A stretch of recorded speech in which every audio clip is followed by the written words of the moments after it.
What's going on? It's David W. Williams, also known as Diamond Dave, the founder of the highest paid part-time job in the world options trading program. And so what we're going to talk about is how to profit from the downside of a stock as an options trader. So this is going to be a really good video for people that are kind of unsure about how to profit when the stock falls, as opposed to how to profit when the stock is going up, because most options education is really about benefiting from the upside of the stock. And that makes sense because most stocks are going to go up more than they're going to go down, especially for an extended period of time. But if you learn how to play the downside of the stock, what you can do is really capitalize on companies that are in trouble, companies that are distressed, companies that are having issues, where the average person, because they don't really understand how to navigate that particular situation, has to stay away from it. It's a situation in which you can go in and capitalize. And what you got to understand is that in most trading scenarios, you're going to have a fight every day between what we call the bears and the bulls, right? So you got people that are trying to increase the share value, and you got people that are also trying to decrease the share value, get it to come down. Every day they're going back and forth. And so normally what you want to try to determine is that what is that particular trend for that stock, right? And then how can you enter into that situation and capitalize based on that trend, and then exit before that trend is over, or exit when you've decided that you've gotten the profit that you desire to get out of the situation. For a lot of people, the reason why they can't play the downside of a particular stock as an options trader is because for most of them, they don't really understand the movement of the stock price in the first place. So a lot of people are just playing things based on what everybody else is doing or what they heard on the internet, but they don't really understand why they're in that situation in the first place and why share value is moving the way it's moving. So if you really want to understand how to play the downside of the stock, right, the number one thing you got to understand is that how do you project the movement of that stock based on, it can be your technical analysis, it can be your fundamental analysis, or it can be a combination of the two. The most important thing you got to understand if you really want to maximize these scenarios is patience. So let me tell you a really, really quick story about this type of scenario, right, in which you got to kind of understand the importance of patience. There's a movie that you can watch about short sellers, right? And these are people that short sell stocks, called The Big Short. Came out, I don't know, I want to say probably the early part of last decade, okay? And it was about people, a bunch of guys that really capitalized on the mortgage crisis or the housing crisis around 07, 08, 09. And there was a group of guys who saw that setting up, based on each one of them having their own ability to analyze the situation. And they bought something called credit default swaps, which was essentially insurance against the securities that they were using to underpin these mortgage securities, which was supposed to pay out if the securities failed, right? And then they just sat in their position for a very long period of time, and they waited for these particular mortgage-backed securities to fail. Now, when you're watching the movie, what the movie really doesn't explain to you is how long they had to wait. For some of those guys, they waited almost 2 years, some even a little over 2 years. And the thing about it was that they were paying fees to the bank the whole time this was going on. So they had the bank create these particular products for them.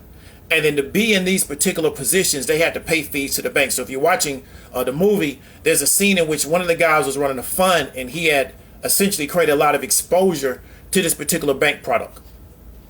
And some of the people that he was in that fund with came to his office and they were like, well, what's going on? Why have you gotten yourself into this particular position? And he kind of explained what was going on. And he said, I'm looking at the particular, I'm looking at the data, and the data is showing me that the bank's position is very unstable. It's not a position that they're going to be able to hold for a long period of time. And all it's going to take is for people to start defaulting, and the thing is going to become a domino effect across the whole industry. But the problem was that these guys were betting against essentially the housing industry.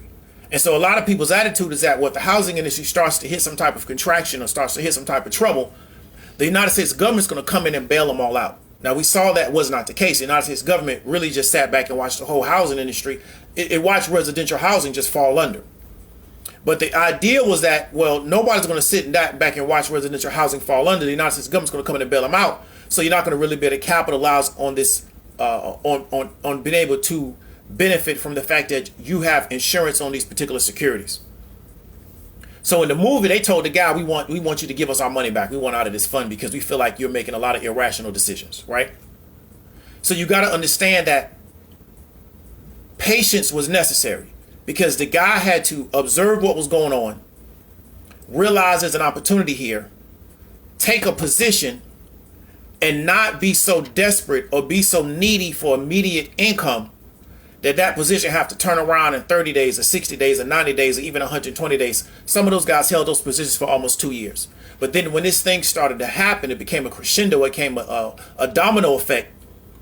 They were sitting on hundreds of millions of dollars, right? Because essentially they owned the insurance, right? That means they got paid out when these particular securities defaulted.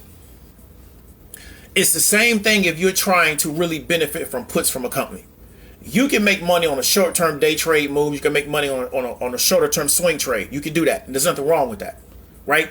And based on your exposure to that particular situation, you can make as much money as you have the ability to put in. But the real value, and this is something I saw during COVID, the real ability to capitalize on these situations, and when you have a fall of a company that becomes extended. What I mean by that is that the particular share price is falling over the course of a week. And it's falling rapidly. So let's say a particular company is losing $3 to $4 of share value every day for 7 days. That puts you in a position to really capitalize on that, because you can start to build your position out more and more over that 7-day run, right? So it falling over one day is not that big of a deal, even though you can capitalize. What's going on, Kimberly? It's not that big of a deal, even though you can capitalize. The real benefit is an extended fall or a massive gap down, right? So let's take a company that I'm looking at right now called GSX. And this is not going to be investment advice. I'm not an investment advisor. So you should just primarily take this as entertainment and information. There's a company, ticker is GSX, right? So GSX is make sure I got the ticker right. Yeah, so it's GSX Tech2. I don't know how you pronounce that, but they're a Chinese company. They're essentially an online educational platform. And a lot of accusations against this company is that they're engaged in fraud because their attendees are really bots, right? And so a lot of people are saying that their attendees are bots, and then because of the environment in China, the Chinese government does not allow short selling. So Chinese companies can't short sell this particular company, so they can't really attack it. And they would be closer to what's going on with this company than we are because they're in China. So there's been a lot of accusations of fraud to this particular company. Now, I read the report of the person that described the fraud that they believe was going on in this company. The report to me was very, very sound. It was very thorough. They did their homework. I wanted to buy puts on this company, let's say 3-4 months ago. The problem is that in a situation like this, you don't know when it's going to happen. So the question is, do you have the capital to maintain the position, to sit in this position? So this is why capital is so important for black people, because one thing about capital gives you staying power. What I mean by staying power is that when you have capital, you can take a position and sit there, and you're not dependent upon that position returning for you very fast. Why? Because I have capital, I have other situations working for me where I can just maintain this position until it comes to fruition, right? So in a best case scenario, when I had read that report and I understood what was going on, and I did my own research and believed that there was a high degree of fraud. This company is also being investigated by the SEC. To me, this was going to be another Luckin Coffee. And you can go Google Luckin Coffee and understand what happened to that. But I know people that put money into the Luckin IPO and found out that Luckin was engaged in a high level of fraud, right? And essentially what happened is a lot of people woke up one day and essentially their value in Luckin, or their investment in Luckin, essentially had almost dropped to zero. And then Luckin got delisted. Now I heard they're getting ready to come back, but that's a whole nother story. So if I had the capital, what I would have did was I would have said, well, you know what? Let me buy puts in this company at the money going out 2 years and just sit in that position and wait. So buy puts in this company going out 2 years, take a position maybe $5,000 to $10,000 and just wait for it to happen, because I know it's going to happen, right? And because I have the capital, I'm not dependent upon that position returning for me in 60, 90, 120 days. My anticipation is that what's going to happen is I'm going to wake up one day and that particular stock would have gapped down $40 or $50. So then we're talking about maybe a 500 to 1,000% return on that $5,000 to $10,000 because of how far that thing is going to gap down, and then it's going to continue to move down, because what's going to happen is this. All the inside players are going to very methodically and slowly move themselves out of those positions. And then the news is going to come up that they're under investigation to where the company may get ready to close down. And those are going to be the retail people that are going to find out that, you know what, I'm stuck in this position. There's going to be a rush to the door and everybody's going to try to start selling off very, very rapidly, right?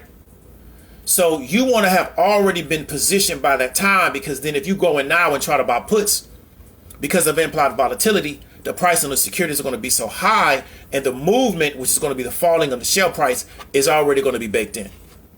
So one of the things about playing the game at this level is you have to really be patient and understand the goal is to take a position and wait for what you think is going to happen, because that's really what investing is about. Investing is about taking positions, getting exposure, and then being patient, right? You know, Warren Buffett has a quote that investing is about the impatient transferring their money to the patient. Well, it's the same thing about playing certain type of option plays. One of the most things that can benefit you the most is being patient. The challenge is that you got to have the capital to do that. So when you stop having a need for immediate capital out of the market, you can take longer positions and wait for these things to happen to you.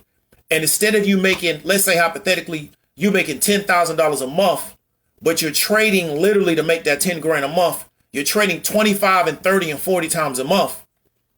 You can make $100,000 every 6 months and make 6 or 7 trades.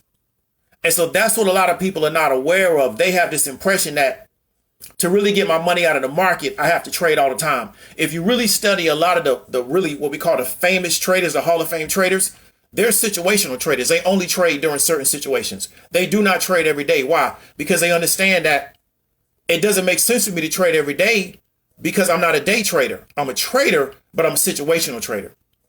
And if you look at a lot of the people that really capitalize on the market, they capitalize based on a situation. They didn't wake up every day and try to grind their money out of the market. And there's nothing wrong with that if that's what you choose to do. But I'm trying to get you to understand is that there's a lot of money to be made on the downside of a company. If you can identify distress situations, companies that are having challenges in management, companies that have accusations of fraud, a lot of these companies that you see listed, even the ones on the stock market, they are fraudulent companies. Okay. These companies are fraudulent.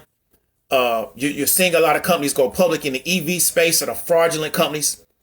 And if you had the ability to take the position, you could have made a lot of money. Another one I could have made a lot of money on was Nikola, NKLA, I believe is their ticker. I knew that thing was fraud from the start, but I couldn't hold the position to wait for it to fall. Because when it got to $70, I say there's no way this thing is worth $70. And once bad news comes out about this company, this thing is going to sell off really fast. Well, right now that company it's selling for around $22, right? But it was around $70, I want to say 3 or 4 months ago. So we got to understand that when you're dealing with these companies, right? Was it NKLA? Yeah, so it's Nikola, right? So Nikola was around $70, I want to say. My bad. It wasn't even 70. Nikola was around, yeah, okay, my bad. Nikola was $70 in June. Okay, then it was around $75 later in June. Then it fell down to 40 and it popped back up to 56 in July.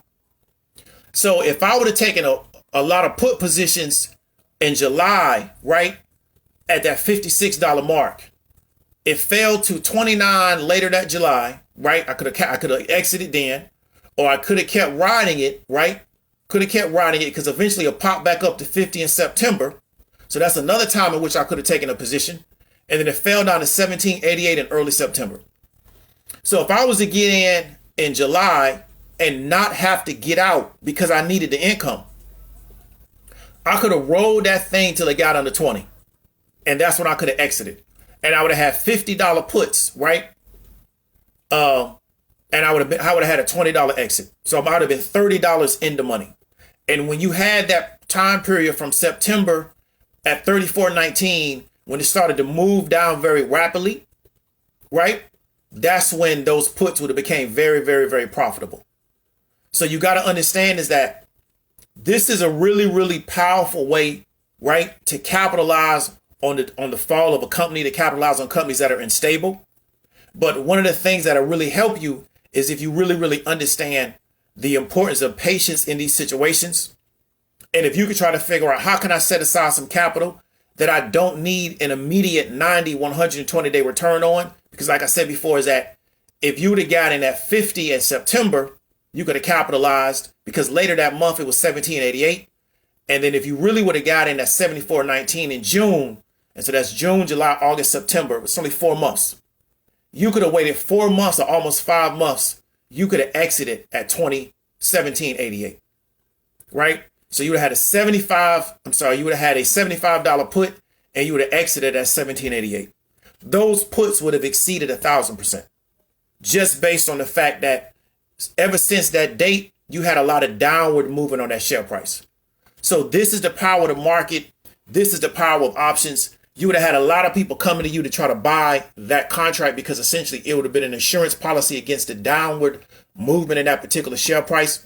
Those contracts would have been very valuable. But like I said before, is that you have to eliminate that desire to get that quick turnaround in the money, right? Because even for options contracts, right, the market still operates under the same principles. It's a way for impatient people to transfer their money back to patient people. So if you got any questions about that, hit me up in the comments. If you're going to kind of get a better understanding of how you can leverage these particular markets to get more time for your family, to generate more income for your family, right, without having to sell your time to a employer, and to really understand how you can leverage the markets to put yourself in a position to get a little bit more freedom in your life, reach out to me. This is David W. Williams, also known as Diamond Dave, the founder of the highest paid part-time job in the world. And if you know somebody can get value from this, share it out. Talk to you later.